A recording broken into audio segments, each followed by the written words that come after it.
I'm Carol Angela Davis. Thank you for joining me here for your reality news check today. It is the 12th of December 2011. Wow, could the owner of an NBA team become president of Russia? You betcha, folks. We'll tell you all about that. Plus, Lowe's Home Improvement. Shame on you, Lowe's. We'll tell you what's going on there. Then, an execution in Saudi Arabia. Was she a witch? Yeah, that's what's going on there. Also, bad news here at home for the U.S. box office. Then Iran and its latest claims about the drone it says it shot down, and threats to close a very strategic waterway. Folks, if we don't get off that doggone dumb oil, we're the biggest idiots on the planet. Then from Germany, dressed as Santa, does he drug women with a date rape drug? Yeah, we'll tell you about it. Okay, let's go on. Forgive me. Can you believe it? The owner of an NBA team could become the next president of Russia. Folks, it could happen. His name is Mikhail Prokhorov. He is one of Russia's richest tycoons. Forbes magazine says he's worth $18 billion. He's running against Prime Minister Vladimir Putin in the March presidential election. Prokhorov is 46 years old. He says he's looking for support from the middle class, Russia's growing middle class. Putin is in trouble. His party had a very poor showing in Russia's December 4th parliamentary election. Allegations there of fraud during the balloting and massive anti-Putin protests, the largest such protest in 10 years. So that's big trouble for Putin, who we know has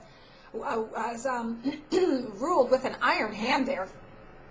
We should tell you that Putin got only about 50% of the vote compared with 64% 4 years ago. Remember that Putin was Russia's president from 2000 to 2008. He only became prime minister because of term limits, but just this weekend, tens of thousands of people protested in Moscow and in 60 other cities, smaller numbers though protesting, in 60 other cities in Russia. So that's a real big problem for Putin. They're calling for an end to his rule. Many of the protests are said to be of the middle class. Now, if he is going to mount a serious campaign for the presidency, Prokhorov has to collect the 2 million signatures that are required to qualify for the presidential race. And that in and of itself, folks, is a daunting task, because numerous opposition candidates and parties in the past couldn't even run for parliamentary seats because their applications were turned down for technical reasons. We know what that means. Well, Prokhorov, you should know, he made his money in banking and metals, and he became a majority stakeholder in the New Jersey Nets. That happened last year. In business news, shame on home improvement store Lowe's. The retailer pulled its ads from the reality show about American Muslims. I'm sure you know the show. It airs on TLC. It's called All American Muslim, but Lowe's bowed to the pressure of a conservative group known as the Florida Family Association. They complained, whined, I should say. That group called the Muslim TV show, and I'm going to quote this because I can't make this up, folks, quote, propaganda that riskily hides, riskily, these people even literate, propaganda that riskily hides the Islamic agenda's clear and present danger to American liberties and traditional values, unquote. Get these folks a grammar course.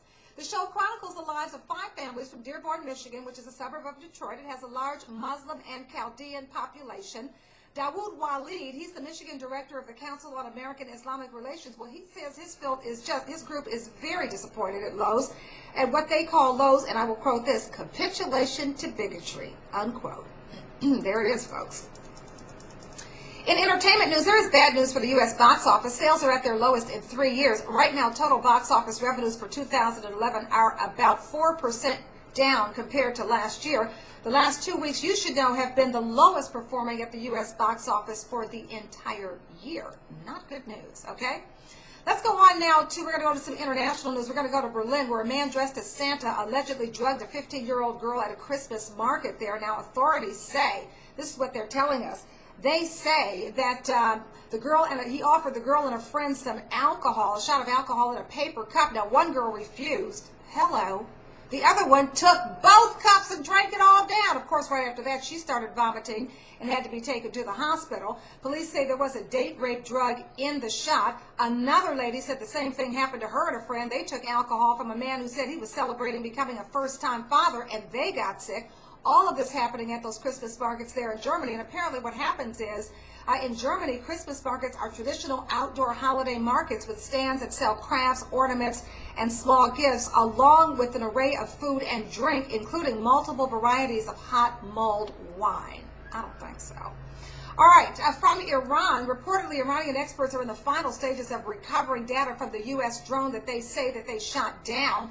Iranian officials saying they're going to use the extracted information and they're going to use it to file a lawsuit against the U.S. for the invasion by that unmanned aircraft. They also say they're going to reproduce the drone through reverse engineering. Now, the U.S. says Iran neither shot the drone down nor used electronic cyber technology to bring it down. They say the drone malfunctioned. The question on the table, though, is can the plane's radar deflecting paint or sophisticated optics technology be reverse engineered? Now, these are very important because they allow operators to positively identify terror suspects from tens of thousands of feet above the ground. Can you believe that? These planes are really sophisticated. Now, in other news, we should also tell you that Iran is expected soon to hold a Navy drill to practice closing the strategic Strait of Hormuz. It is at the mouth of the Persian Gulf, and it is the passageway for about 40% of the world's oil tanker traffic. Get off the oil. We can't be held hostage like this. We don't need that stupid oil. We got to move on, folks. Time to reinvent, modernize ourselves. Okay, from Saudi Arabia. Saudi authorities had executed a woman convicted of practicing magic and sorcery. Now, they say she's a witch. Well, she was a witch until they killed her. Authorities say the woman tricked people into thinking she could treat illnesses, charging them about $800 a person. The woman is in her 60s. She was arrested in April 2009 and later convicted in a Saudi court and executed. No word on how they killed her over the weekend. Now, in America, that woman would be in prison. We certainly wouldn't kill her, but what can I say?